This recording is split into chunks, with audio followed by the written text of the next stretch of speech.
বিসমিল্লাহির রহমানির রহিম। আসসালামু আলাইকুম। সত্যিকার অর্থে আপনারা যদি কোনো গণপ্রজাতন্ত্র দেশে লোকজন বড় বড় পজিশনে থাকা লোকদের বেইজ্জতি করে, তাহলে আপনারা এই দৃশ্যগুলো দেখেন। পিট হেগজেটকে সেনেট এর কমিটিতে ডাকা হয়েছিল।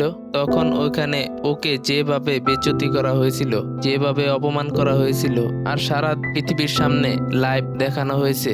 আর আপনারা চিন্তা করে দেখেন, ওখানে আন্দোলনরত একজন, মানে এই অবস্থা হয়ে গেছে যে আমেরিকার ভিতর থেকে লোকজন আওয়াজ তুলছে, আর সেনেটের ভিতরে এর কমিটিতে সেনেটার্স এর সামনে আন্দোলনরত লোকজন এসে পড়েছে আর বলছিল ইরান যুদ্ধ বন্ধ করুন।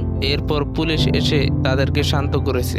এত খারাপ পরিস্থিতি তৈরি হয়েছে পিট হেগজেটের জন্য। আর পেন্টাগনের চিফকে ডাকা হয়েছে, তাকে ডেকে এ কথা বলা হয়েছে যে ইরান আমাদের মারছে, আর ওদিক থেকেও বলে যে আমাদের 1500 বিলিয়ন ডলার লাগবে, যদি এটা না পাই তাহলে আমরা ইরানের সাথে যুদ্ধ করতে পারবো না। তারপর ও বলছে যদি না দেয় তাহলে কি হবে। এরপর ও বলে কমপক্ষে আমাকে 87 বিলিয়ন ডলার এর অনুমতি দেন, যাতে করে ইরানের বিরুদ্ধে যুদ্ধ লড়াই করতে পারি আমরা, আর আমাদের টাকা পয়সা কম পড়ে গেছে। এরপর তখন ওকে বলা হয়েছে ওখানে ইরান যুদ্ধে এখন পর্যন্ত তো আমাদের মার খেতে হচ্ছে, আমরা পরাজয় হচ্ছি, আমাদের সবকিছু ধ্বংস হচ্ছে, আর তুমি এসে আমাদের কাছে টাকা পয়সা চাচ্ছ আর যুদ্ধ করতে চাও। তারপর ও বলে যে বাইডেনের সময় এটা হয়েছে ওটা হয়েছে। তারপর ওকে বলা হয়েছে বাইডেনকে ছাড়ো, এই যে এন্ডলেস ওয়ার এটা তুমি শুরু করেছো, ট্রাম্পের সিনড্রোমে তুমি আক্রান্ত হয়েছো, এই যে তুমি যুদ্ধ শুরু করেছো, এটা তো আর শেষ হতে দেখা যাচ্ছে না। এই যুদ্ধে আমাদের ধ্বংস ক্ষয়ক্ষতি ছাড়া তো আর কিছুই রইলো না। আর তুমি এসে এখানে বলছো যে আমরা ইরানকে শেষ করে দিয়েছি, আর ও দিন রাত আমাদের উপর অ্যাটাক করে আমাদের মারছে। এসব পরিস্থিতিতেও তুমি আমাদের কাছে এসে চাচ্ছ 87 বিলিয়ন ডলার আরো তোমাকে দেওয়া হোক এই যুদ্ধ লড়াই করার জন্য। এই অবস্থা হয়ে গেছে তোমার। তখন ও বলে যে যদি এই ডলার্স দেওয়া না হয় তাহলে আর্মিদের বেতনও দিতে পারবো না আমরা, না আমরা ইরানের বিরুদ্ধে গোলা বারুদ হাতিয়ার কোনো জিনিস করতে চাই, তাহলে আমরা জিততে পারবো না যদি আমাদের টাকা পয়সা না দেওয়া হয়।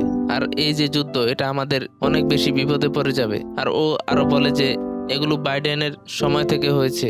এরপর ওকে বলা হয়েছে বাইডেনকে ছাড়ো, তুমি কি করেছো সেটা বলো। তোমরা ইরানের সাথে এই ধরনের বম্বিং করার জন্য এত বেশি ডলার চাচ্ছ যেটার কোনো আগামাথা নেই।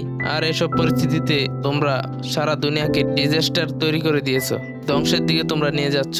আর তাদের আরো বলা হয়েছে যে এই যে আমাদের আর্মিগুলা মারা যাচ্ছে, আসলে পরিস্থিতি এমন হয়েছে যে ইরান আমাদের আর্মিদের মেরেছে অথবা আহত করেছে। তাদেরকে কুয়েতের ভিতরে না কোনো প্রপার ট্রিটমেন্ট হচ্ছে, না তারা পুরোপুরি সুস্থ হচ্ছে।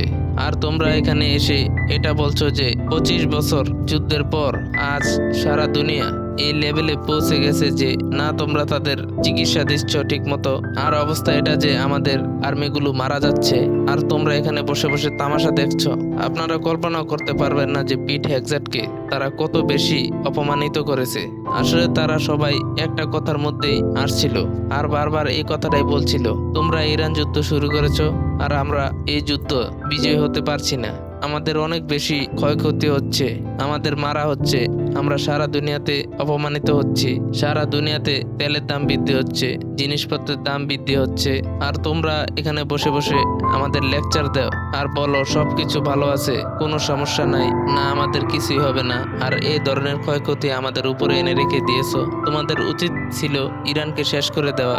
আসল সমস্যা এটা যে আমেরিকা রাতে অনেক বেশি বম্বিং করেছে, এরপর ইরানে যে প্রতিশোধ নিয়েছে সেটা অনেক বেশি ভয়ঙ্কর ছিল। কুয়েতে অ্যাটাক, বাহরিনে অ্যাটাক, আর সবচেয়ে বড় কথা যে আমেরিকার আর্মিগুলা মারা যাচ্ছে অনেক বেশি পরিমাণে। তাদের বাড়ির লোকজনেরা অনেক বেশি এই ব্যাপারে রাগান্বিত। তারা বলছে যে অনেক হয়েছে, আমরা এই যুদ্ধ আর করব না। দেখুন যাদের বাচ্চারা এই যুদ্ধে গিয়েছে তারা অনেক বেশি ধ্বংস হচ্ছে, মারা যাচ্ছে, আর তারা ওখান থেকে তাদের আত্মীয় স্বজনদের বলছে আপনারা এই ব্যাপারে আওয়াজ তুলুন। আর দেখুন মিডিয়া ম্যানেজমেন্ট আর ইনফরমেশন লুকোতে গিয়ে সবকিছু উল্টো হয়ে তাদের উপরেই পড়েছে। এরকম না যে জার্মানি, কুয়েত অথবা আমেরিকাতে চিকিৎসা ব্যবস্থা নাই, ওখানে চিকিৎসা ব্যবস্থা উন্নত মানের। কিন্তু প্রবলেম কোথায় হয়েছে? প্রবলেম এটা যে তারা মিডিয়া অ্যাক্সেস থেকে বাঁচানোর জন্য আর্মিদের যে মেজর ইনজুরিগুলো আছে রিপোর্ট হয়েছে সেগুলোকে বাঁচানোর জন্য এদেরকে মাইনর ইনজুরির ট্রিটমেন্ট করিয়েছে। মানে আর্মিদের মোরাল এতে অনেক বেশি ডাউন হবে।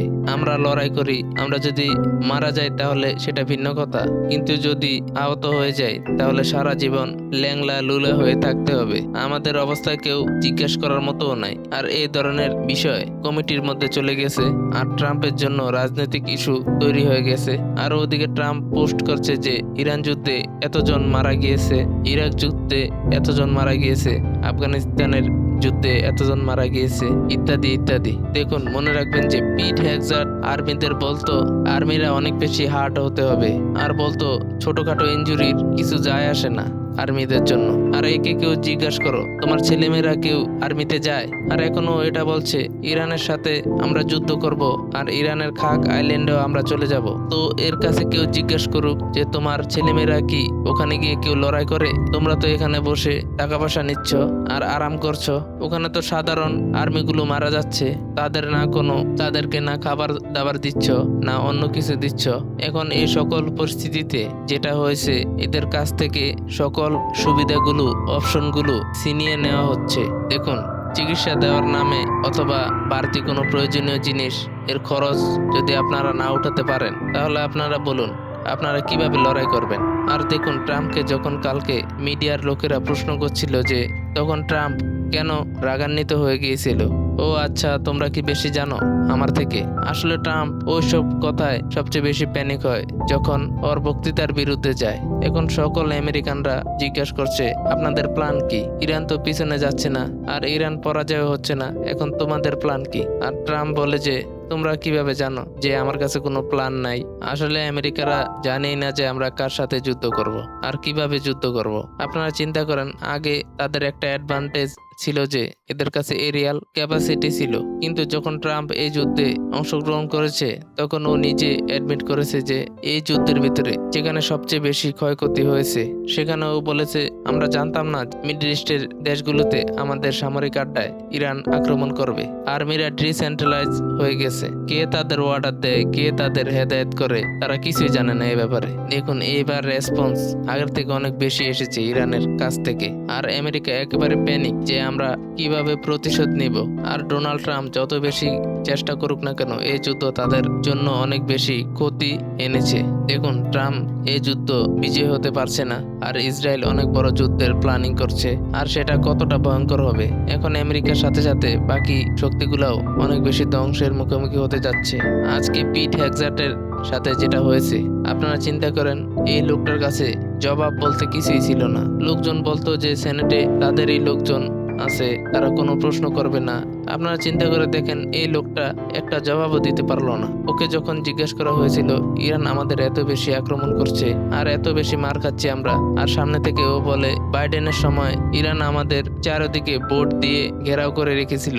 এরপর ওকে জিজ্ঞেস করা হয়েছে বাইডেন এর সময় স্টেট অফ হরমুজ খোলা ছিল, না আমাদের কেউ হামলা করতো, না আমাদের কেউ ধরতো, শুধুমাত্র তোমাদের ডিজাস্টারের কারণে স্টেট অফ হরমুজ আজ বন্ধ।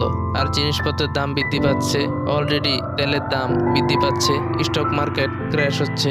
আসলে এটা ওই প্রবলেম যেটা তারা বুঝতেই পারতেছে না এটার সলভ কিভাবে করবে তারা। এরা অনেক ধ্বংসের দিকে যাচ্ছে, একদম ক্ষয়ক্ষতির দিকে আগাচ্ছে তারা, আর তাদের হজম হচ্ছে না এটা যে আমাদের সাথে এই ঘটনাটা কেন ঘটলো। কলিব্রিক্স চ্যানেলকে সাবস্ক্রাইব করতে ভুলবেন না। পরের ভিডিওতে দেখা হবে।